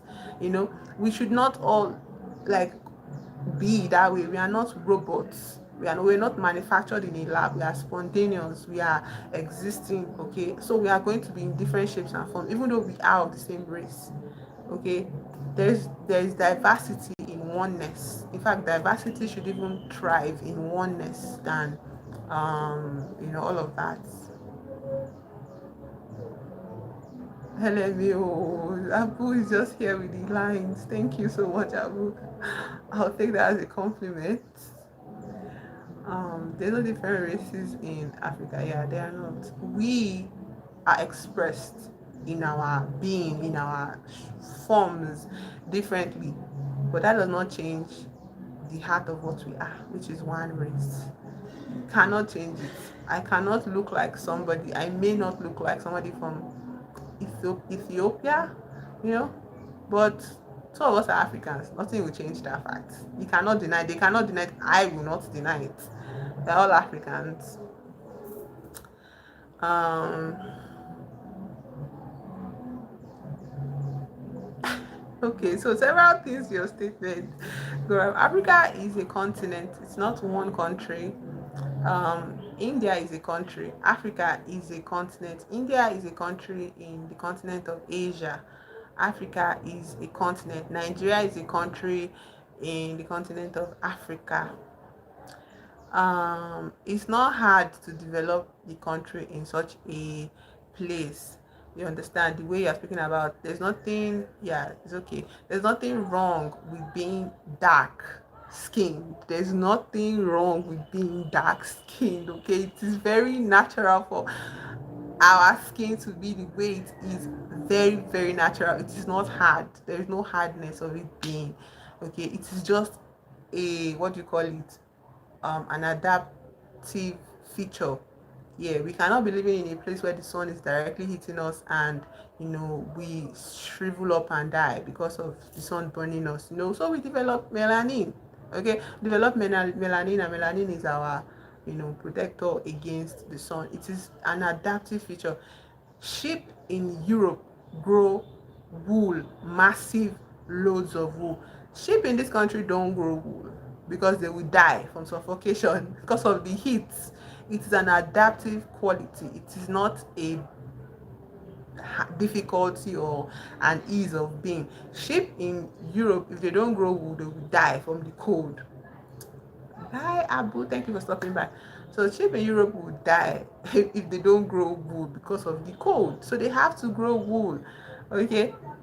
Mountain goats develop harder hooves for traversing their natural plain.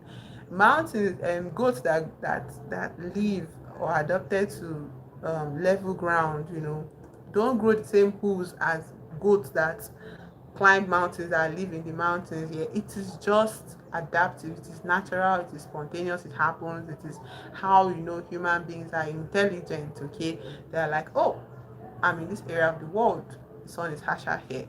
I'm not going to let myself be fried alive by something I can't control. I am going to create a genetic form of quality, a genetic quality of my being that will protect me from the sun better than just without it. So we have melanin. It is not a difficulty. It's not an ease. It is just how we are.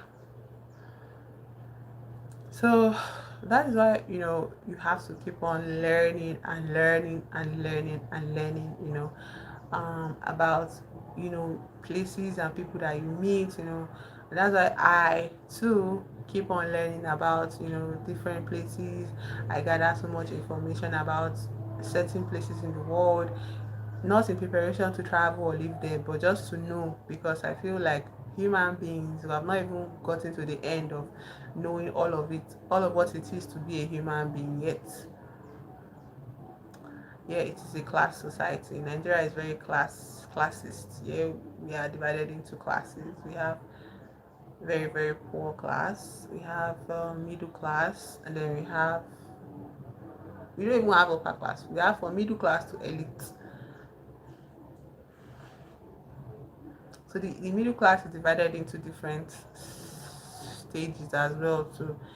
There are upper middle class, there's lower middle class in our country. So you see it here a lot. There's a lot of sentiment about um, acquiescing to the elite, acquiescing to a rich man, so to speak. You know, denial of your. There is a belief. There's a spiritual, like most of the religion we practice here, most of the religion Nigerians practice is based on the belief that is mostly motivated by the desire to transcend classes. Yes, it's mostly motivated by the desire to transcend classes. So pastors will promise you that yes, you can become a rich man if you believe in God and work hard, you are going to make it, you get, and become an upper class and all of that. Yeah, it's not about the color, because India is almost on the equator and there are a lot of dark Indians.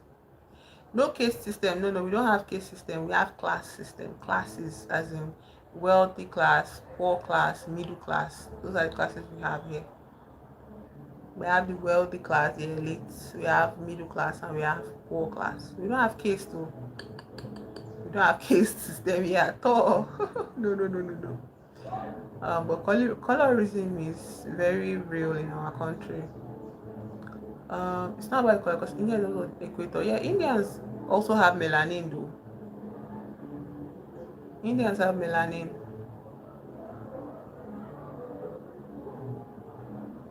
Indians have melanin. Um, the lighter the better. There are ugly sentiments like that here too, but it's not so like overt the way it is here abroad in your country or in most other countries. It is here, but it is not so obvious. You get, it's not so on your in your face like that in this country. I don't know if I can even say that too much because I'm not on the darker side. Like I'm dark, but I'm not, on the darker side. So I think somebody that is very dark, very darker skinned, um, might have a different opinion about this question. They might feel they might, yeah, and also there's a lot of jokes about darker skinned Nigerians. There's a lot of they're the butt of a lot of joke. It's kind of normalized not to complain when you're being insulted for being darker skinned. You know, everybody says it's just a joke, it's just a joke, but it's not a joke, it's ugly. People should not talk about other people like that, about things they cannot even control, and that is why there's a thriving industry of bleaching products in our country. Very thriving industry. Everybody's telling you how to wash your skin and using the word wash as if being dark is some kind of dirtiness. So I will say it is very present here, but it's yeah, it is present here because there's a bank I went to one day, and I swear to God, all of the cashiers, all of the officers in the bank were light skinned, like they were light, like me, and higher toned of my, like lighter than I am. Yeah, like I did not see one person that was very very dark in that bank, and I was like, you fuckers, you fuckers. And completely forgot. I wanted to make a whole thing about it here. I forgot because, guy, if you go to the bank here, you suffer like this. The stress of going to the bank is just mad. It's too mad, too mad, understaffed and overworked. So by the time I got through the bank, I was just like very grateful that I don't need to go to the bank like for a very long time again. Like, but yeah, that was one thing I noticed in the bank. So imagine denying people denying people's job application because they are not light skinned. That means it's a real issue in our country. The real issue, but we don't have cases. It's not as if it's, no, we don't have cases. I think when before I was born, generation before mine, yeah, I think my parents' generation, there was something that they called um, spirit children, yeah, and there was something they called, there were a group of people, but it has been erased. Like, I don't know if it has been erased entirely, but it's not as bad as it is in India. But in our country, if you want to get married, to somebody, they will do research into your family. Do you get? They will do research into your family, and they want to do research into your family if your family ever in their line, in their bloodline, ever served priests.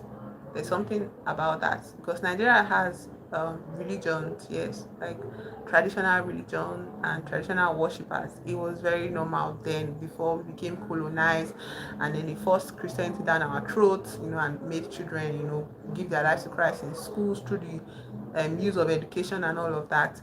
But before that, there were a class of people that were dedicated to the gods, and those people, they had children that eventually moved away from the village and from the practices, to cities, and then those ones to marry. But it is like they'll do research into your family. If you have a family line that served the gods, or that were spirits children, or that served some certain priest or the priesthood, or to certain idols, some people might not be able to get married. Like the family might not approve the marriage. Do you get? So it's very interesting, and it was very popular when I was small, when I was younger. Yeah, there was a lot of discourse about how, that family, no, you can't marry to that family because they have this mark. So there's certain spirit marks they used to give children, and maybe somebody's grandmother has that mark, her children are doomed, to reproduce one of those spirit children, something like that. Yeah. So all of those researches, when somebody's getting married, they do all those kind of research. Yeah. They'll consult the elders of the village, they'll consult the groups, your peer groups in the village, your parent peer groups, your tradition, your tribe, all of it. They'll consult all of that factors, and they'll see if it's acceptable in their own tribe, you get, and in their own, whatever. But a lot of people will say things like, we are both Christians, we don't care about it. It's a lie. It's a lie. A lot of families reject marriages based on that. I heard of some cases like that. So it's just interesting, Sha. Nigeria is just a very funny place. That's what I'll say. Nigeria is a very funny place. Like, there are some things that seem as if they don't matter, but when you go deep into the point where it will matter, you will now know that, this thing matters, this thing exists here. So I can't really say, as somebody that is a bit light skinned, that it does not matter. It does matter, it does matter. And I have a lot of friends that are dark skinned, and I get, like, throughout when we're like school, I have to make a lot of noise that it's not funny, don't make jokes about this, all of this kind of thing. Like, it's just so stupid to me, like, so stupid. Like, what do you mean? It doesn't make any sense. Like, that never made sense to me. So maybe that's why I always like see it as, that does not matter. That's a very silly train of thought. But that's just me. People that are living the reality, they will probably have something different to say about it. So I think I've gone longer than I imagined I would go, which is amazing for me actually. So thank you, Derek, for staying and talking to me and asking questions and all of that. Who worship white Jesus here in Africa, in NYC? Of course, Catholics were the ones. The catechism or Catholicism was the major religion that most Africans were converted to through colonial education. You get, they were converted to it. So that happened. My dad is a Catholic, yeah. My dad is a Catholic. His parents are were Catholics, yeah. Their loving memory, yeah. They're Catholics. His siblings Catholics till now, yeah. So Catholics is very, very, very, very, very, very, very, very strong. Where my dad is from, very, very strong. Has a strong hold. For some other places, Catholics and also the practice of Catholics is not so popular. It's a different kind of Jesus that they worship. Um, so it's just interesting, Sha. Anyways, thank you so much for spending time with me. Subscribe for more fun conversations, and I will see you in the next session. I can't really say if I'll be able to come on live tomorrow because I want to complete this book and talk about it tomorrow. So if I complete it tonight, I'll come tomorrow. If I don't complete it tonight, um maybe not, but still keep an eye. I'll let you know on my post and everything. Yeah, thank you so much for spending time with me. I was aggressive in the beginning. Don't be angry. And I will see you in the next live stream. Thank you, Gora, for stopping by. I wish you success in your exams. Thank you, Vidi, for spending time with me. Thank you for speaking with me about issues that matters. I appreciate you. Okay. Yeah, so enough of the bye bye. Bye bye.